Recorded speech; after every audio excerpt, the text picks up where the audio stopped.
Hi, this is MPS Bonpalli School.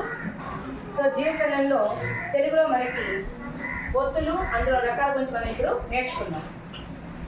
So పిల్లలు మనకి వర్ణమాల అనేది బాగా తెలుసు.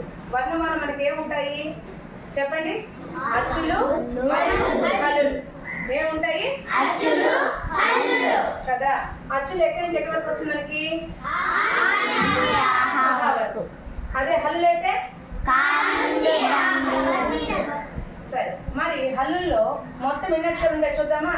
ఎన్ని ఉంటాయి? 1 2 3 4 5 6 7 8 9 10 11 12 13 14 15 16 17 18 19 20 21 22 23 24 25 26 27 28 29 30 31 32 33 అక్కడ వరకు 33. ఇంకోటి 34 పండిద. సో ఇక్కడ మనం చూసినట్లయితే ఒత్తుక మహాప్రాణాక్షరం అంటారు, అవునా? ఒత్తుక చ ఛ ఠ ఫ ఖ జ ఝ ఠ ఫ ఇవన్నీ కూడా మనకి ఏంటి? మహాప్రాణాక్షరం అంటారు, అవునా? ఇక్కడ ఎంతవరకు మనందరికీ బాగానే తెలుసు. చదవమంటే సరళ పదాలను కానీ సరళ అక్షరాలను బాగా నీటి చదివేస్తున్నారు, రాసేస్తున్నారు, ఐడెంటిఫికేషన్ బాగానే ఉంది. మరి ఒత్తుల్లో కూడా మనకి 3 రకాల ఒత్తులు ఉన్నాయి అన్నమాట. ఒత్తులు అంటే ఏంటి? కాక్ కావద్దు, గా కావద్దు ఉన్నాయి కదా. అవి ఎన్ని రకాలు అంటే మొత్తము ఎన్ని రకాలు మనకి? 3 రకాలు. ఏంటి అంటే ఇక్కడ రూపం పూర్తిగా మారే ఒత్తులు, రూపం మారిన ఒత్తులు, తలకట్టు తీస్తే వచ్చే ఒత్తులు. అర్థమవుతుంది? సో మనం 3 భాగాలు చేస్తాం. మనం ఎక్కువ గుర్తుపెట్టుకోవాల్సిన అవసరం లేదు, చాలా ఈజీగా గుర్తుపెట్టుకోవడం కోసం స్ప్లిట్ చేసేది.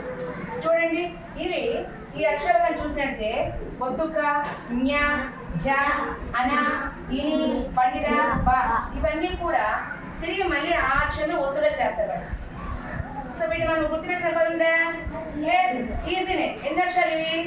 1 2 3 4 5 6 7 మొత్తం 7 అక్షరాలు మనము ఈజీగా ఏమని చెప్పచ్చు?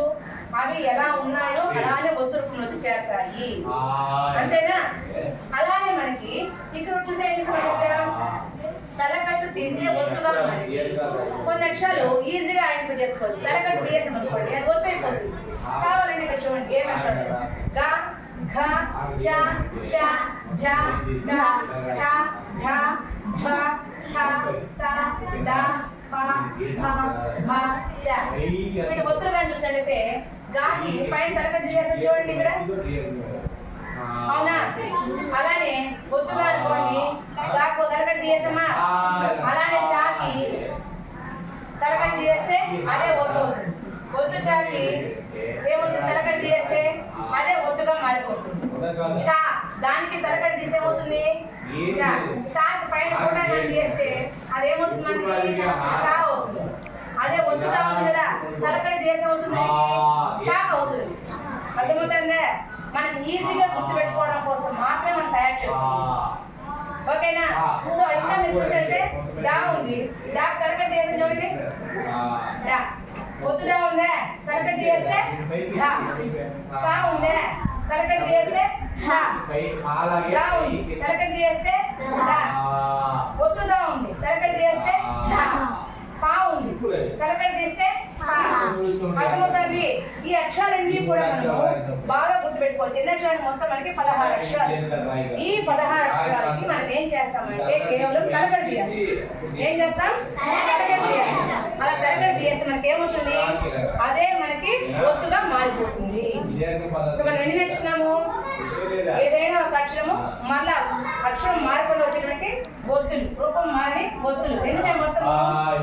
7. అదే తలకట్టు తీసి వచ్చేటివన్నీ 16. మొత్తం ఎన్ని అయినాయి? 7 16 23 అక్షరాలు నేర్చుకునేస్తాం, అవునా? ఇప్పుడు పూర్తిగా వాటి యొక్క రూపం మారిపోయిన ఒత్తులు అవి ప్రత్యేకించి మనం బాగా దృష్టి పెట్టుకొని నేర్చుకుంటే ఒత్తులు మనకి అందరికి వచ్చినట్టే, అంతేనమ్మా? సో ఇక్కడ చూసేస్తే రూపం పూర్తిగా మారే ఒత్తులు. కా, కాకి కావద్దు ఎలా వచ్చింది చూడండి, కాకి కావద్దు. తా, కాకి కావద్దు అంటే ఆ అక్షరానికి ఆ ఒత్తికే సంబంధం లేదు, కొత్త రూపంలో వచ్చింది కాబట్టి ఏం చెప్పాము ఇక్కడ? రూపం పూర్తిగా మారే ఒత్తు. అర్థమైందమ్మా? తర్వాత నా, నాకి నా ఒత్తు. ఈ నాకి నా ఒత్తుకి డిఫరెన్సే ఉంది. తేడా అనేది ఎక్కడో ఉంటుంది, రూపం ఎక్కడ కనిపించదు, అంతేనా? కాబట్టి మనం ఇక్కడ చూసితే మా మా మా వత్తు, బా బా బా వత్తు, లా లాకి లా వత్తు, రా రాకి రా వత్తు, యా యాకి యా వత్తు. సో మనం గుర్తుపెట్టుకోవాల్సిన ఎన్ని అక్షరాలు మొత్తము 1 2 3 4 5 6 7 8. ఈ 8 అక్షరాలు కానీ మీరు బాగా ప్రాక్టీస్ చేస్తే మనం ఏం చేయొచ్చు, ఒత్తులు రాయడం చాలా సులభం, అంతేనమ్మా? సో మనం ఏం చేయాలి ఇప్పుడు, రూపం మారే ఒత్తులు, రూపం మారిన ఒత్తులు, తలకడ తీసే ఒత్తుల గురించి కానీ బాగా అవగాహన వచ్చినట్టయితే మీకు ద్విత్వ పదాల్లో ఎటువంటి పొరపాటు లేకుండా రాయొచ్చు. ద్విత్వము అంటే మీకు చెప్పాం కదా, ఏమని చెప్పాము, ఏదైనా ఒక అక్షరానికి ఆ ఒత్తే చేరితే దాన్ని ద్విత్వము అంటాము. ఏదైనా ఒక అక్షరానికి ఆ అక్షరం యొక్క ఒత్తే కానీ చేరితే దాన్ని మనం ఏమంటాము, ద్విత్వము. అర్థమవుతుంది? కాబట్టి ద్విత్వాలు రాయాలన్నప్పుడు ఇంకేదైనా వేరాక్షరం సంయుక్త రాసినప్పుడు ఒక అక్షరాన్ని వేరాక్షరం చేస్తే దాన్ని సంయుక్తాక్షరం అని చెప్పాము, అవునా? అయితే అవి రావాలంటే ముందు మనకు ఒత్తులు రావాలి కదా. ఆ ఒత్తులు రావడం కోసం మనం ఏం చేస్తామంటే ఈ 3 రకాల ఒత్తులుగా నేర్చుకుంటే మనము తెలుగుని చాలా సులభంగా చదువుకోవచ్చు. ఓకేనమ్మా? డన్.